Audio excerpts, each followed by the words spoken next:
Olá, sejam todos bem-vindos ao meu canal. Eu sou Simone Gantuá e hoje a gente vai conversar sobre um assunto que é a coqueluche do momento em relação à carreira da advocacia.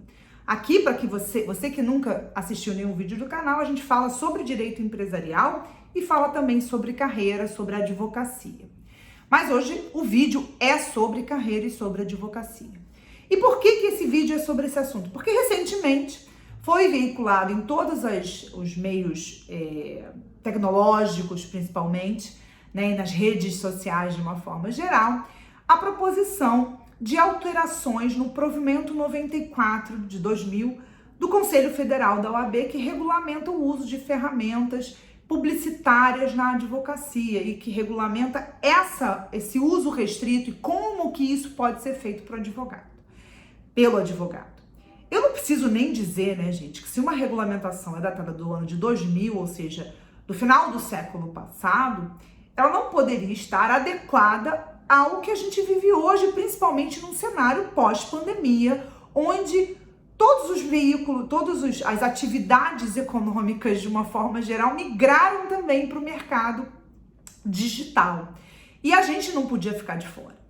É claro que a gente tem uma resistência muito grande à possibilidade dos advogados utilizarem essas ferramentas, porque nós somos dotados de uma sobriedade, de preceitos éticos muito sérios, a gente não exerce uma atividade que é considerada uma atividade empresária, e tudo isso, de certa forma, faz com que a ala mais conservadora da OAB segure mais as rédeas desse controle e o controle dessas publicidades, para que isso não vire algo igual a uma publicidade que pode se valer uma atividade econômica como outra qualquer.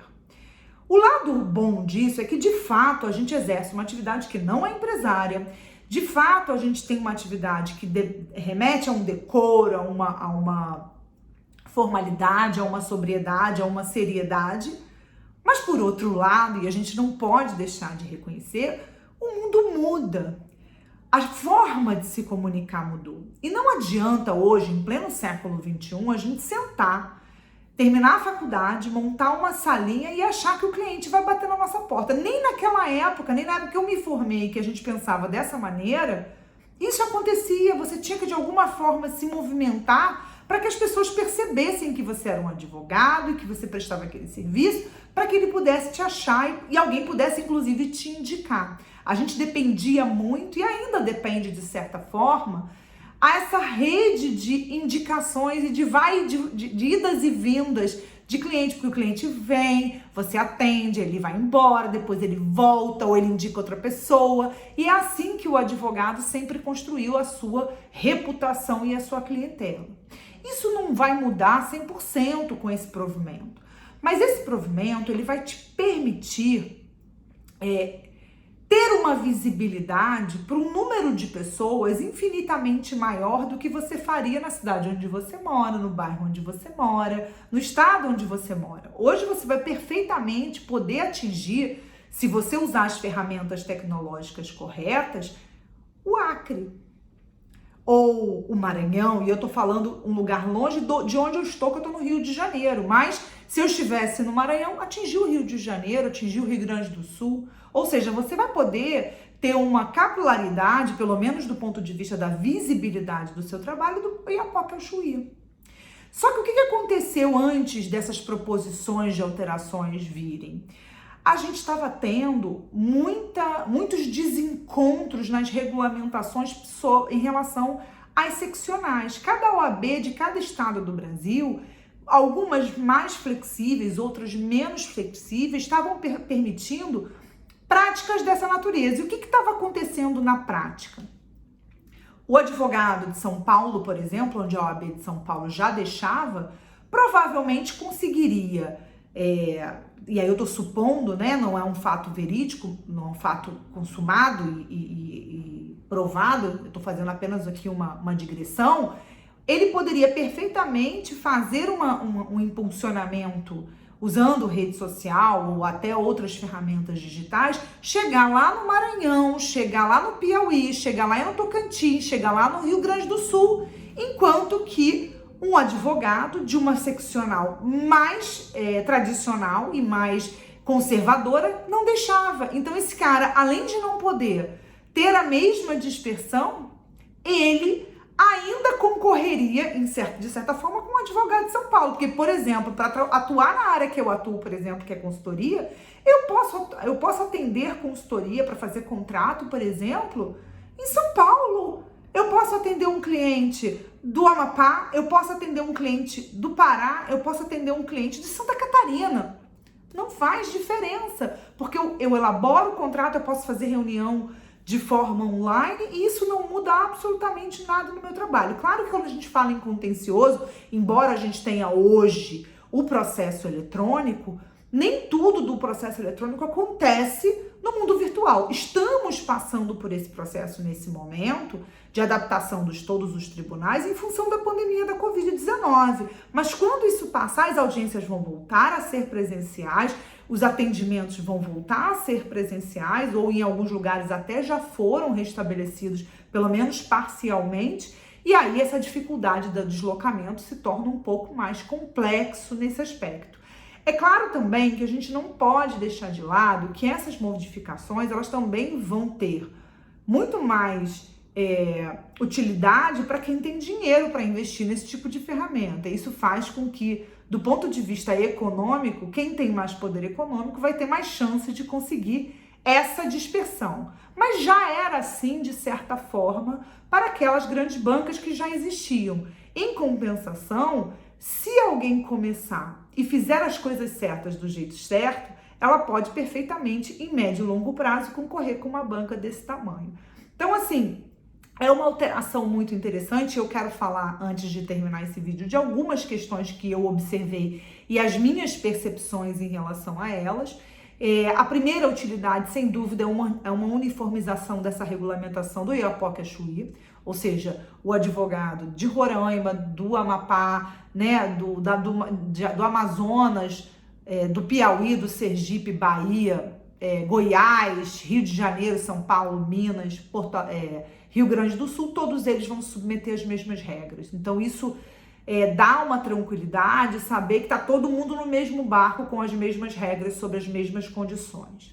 A segunda questão interessante que esse provimento traz, que eu acho que é positivo, embora a gente ainda não tenha uma regulamentação completa, é que ele vai trazer uma série de definição jurídica importante para a gente entender.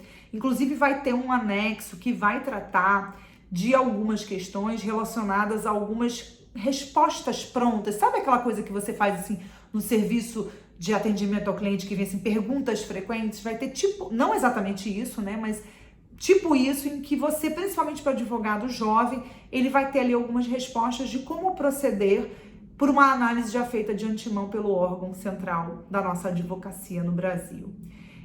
Outra questão interessante também é que você vai poder passar a fazer o que a gente chama daqueles links patrocinados. O que você vai precisar tomar cuidado, e era uma coisa que a gente já está vendo há muito tempo, isso já está acontecendo, a gente está falando que vai vir a regulamentação, mas as pessoas já estavam fazendo isso há muito tempo.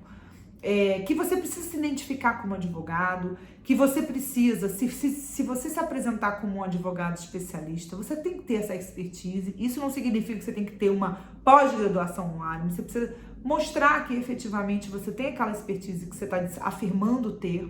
Você tem que ter muito cuidado com o conteúdo que você veicula, porque você tem responsabilidade sobre o conteúdo que você veicula, e você precisa ter consciência que dentro da sua proposta de publicidade, que eventualmente você tenha e você faça, que você deve avisar a equipe de marketing jurídico que vai te ajudar, que não pode ter call to action, né, que é o CTA. Você não pode chegar e falar assim, olha, eu cobro tanto, me chama aqui, né, aquele Better Call Saul, né, que até fiz uma live com um colega, professor do meu curso Advogando no Século XXI, Eduardo Medrado, que ele justamente falou que o sonho de consumo dele era poder fazer uma propaganda igual o Better Call Saul. Não sei se vocês já ouviram falar nesse seriado, que ele é um easter egg do Breaking Bad, que ele é um advogado que defendia um deles e coisa e tal. Eu não assisti muito esse seriado não, mas meu marido assistia e ama esse seriado até hoje, os dois inclusive. E ele faz, e lá nos Estados Unidos é muito comum você ver letreiros, tipo assim, você sofreu um acidente de carro? Liga tal. E, inclusive aqueles telefones que formam palavras, sabe? Cujos números vão formando palavras para formar o nome do advogado, o sobrenome do advogado e tal. A gente tem isso lá. Aqui no Brasil a gente não tem e vai continuar não podendo, porque a gente não pode fazer esse tipo de chamada. Né? Agora, eu acho muito importante, não obstante eu já tenha feito alguns comentários aqui com vocês em relação a essas alterações, que vocês acompanhem essas mudanças, que vocês se informem sobre essas mudanças, porque da mesma forma que a gente tem um mercado hoje da advocacia competitivo, lembrando que a gente tem hoje mais de 2 milhões de advogados com carteira da OAB expedida, claro que a gente sabe que desse universo, muitas pessoas às vezes não advogam, eu tenho amigos que pagam a anuidade e não advogam, pagam por pagar para não perder, enfim, acabam pagando. Inclusive algumas pessoas exercem uma atividade de advocacia que não precisa assinar nada e que nem precisaria talvez da OAB e continuam pagando, mas esse eu acho até que tem que pagar. De fato, é importante que você acompanhe, que você esteja sempre em dia com esse tipo de informação, porque ela é fundamental para que você possa exercer a sua atividade, usar esses mecanismos ao seu favor. Porque olha só, gente, vamos e venhamos, sejamos claros e objetivos. Não dá, em pleno século XXI, você achar que você vai terminar a sua faculdade, abrir uma portinha ou fazer um cartãozinho de visita e achar que você vai crescer por geração espontânea. É claro que com um cartãozinho na mão, indicação, você vai ter cliente. Agora, se você realmente quer viver bem da advocacia, você precisa ter uma visão um pouco mais comercial, mais empresarial, embora a gente saiba que a atividade de advogado não é uma atividade empresária. Vou deixar aqui um registro que provavelmente também quem está vendo esse vídeo deve ter visto uma publicidade que foi feita sobre a medida provisória 1040, dizendo que as sociedades de advogados vão morrer. Não vão morrer. Não, cuidado com essas headlines, com essas notícias meio sensacionalistas que a gente ouve por aí. Eu, inclusive, quando essa medida provisória for alterada, eu vou fazer um vídeo aqui para vocês falando sobre isso, inclusive no meu curso no Direito Empresarial do Século XX, eu já vou fazer uma aula sobre isso, mas como a gente tem uma aula por semana lá, então quando sair eu faço uma outra aula também tratando desse assunto. A gente produz conteúdo conforme as novidades vão surgindo. Inclusive, se você não conhece o Direito Empresarial do Século XXI, vai lá no meu perfil do Instagram, dá uma olhadinha na minha bio de lá. Eu deixo sempre aqui na descrição do vídeo também as informações sobre o curso Direito Empresarial do Século XXI. E também a gente também tem o curso Advogando no Século XXI, mas esse curso não é diferente do Direito Empresarial do Século XXI, que é uma assinatura. O Direito Empresarial do Século XXI é uma assinatura e o Advogando não. São turmas fechadas e ele é sobre a atividade da advocacia de uma forma geral para qualquer área do direito. O Direito Empresarial do Século XXI é mais voltado para quem advoga e milita ou quer militar na área empresarial. Queria só fechar esse vídeo aqui também deixando claro para vocês que esse marketing, essa publicidade que você vai fazer é uma publicidade de conteúdo. E ela pode envolver não só perfis do Instagram, não só impulsionamento de publicações do Instagram, do Facebook, mas também pode usar blogs, utilização de buscas no Google, o tal do Google Ads também. Isso tudo pode ser utilizado a partir dos entendimentos que estão sendo entabulados nessas alterações do provimento. Queria também deixar claro para vocês, antes da gente fechar esse vídeo aqui, que vocês não podem fazer publicidade comparativa, se comparar um outro escritório, um outro advogado, depreciativa de colegas. Muito cuidado com esse tipo de publicidade, ela não é aceita e não vai ser aceita porque fere os preceitos éticos da nossa carreira. Então, cuidado, porque assim, não é uma publicidade como ela é feita nos outros mercados. A gente precisa entender, compreender e separar essas duas formas de publicidade, que a nossa não vai ser igual nunca às outras formas. E queria também deixar claro aqui, para a gente fechar de fato esse vídeo de hoje, para que você pense que a gente é fruto do que a gente estuda, a gente é fruto do que a gente apresenta de resultado, a gente é fruto do que a gente faz pelo nosso cliente, Mas se as pessoas não veem o que a gente está fazendo, a gente não é lembrado. Então, essas ferramentas que estão sendo colocadas e que podem ser utilizadas, elas fazem com que as pessoas nos conheçam o nosso trabalho, falem da gente, lembrem da gente. Se você não é visto, você não é lembrado. Então, muitas vezes, essas ferramentas, elas não vão fazer com que você aumente o número de seguidores ou que você venda um infoproduto, mas ele vai fazer com que você seja lembrado na hora que pinte um caso, um problema, uma questão para ser solucionado e vai lembrar na hora. Nossa, a Simone faz isso. Nossa, o fulano faz isso. Vou ligar para ela.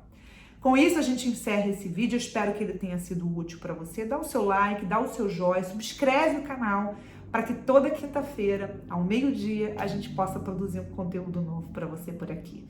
Até a quinta que vem. Tchau!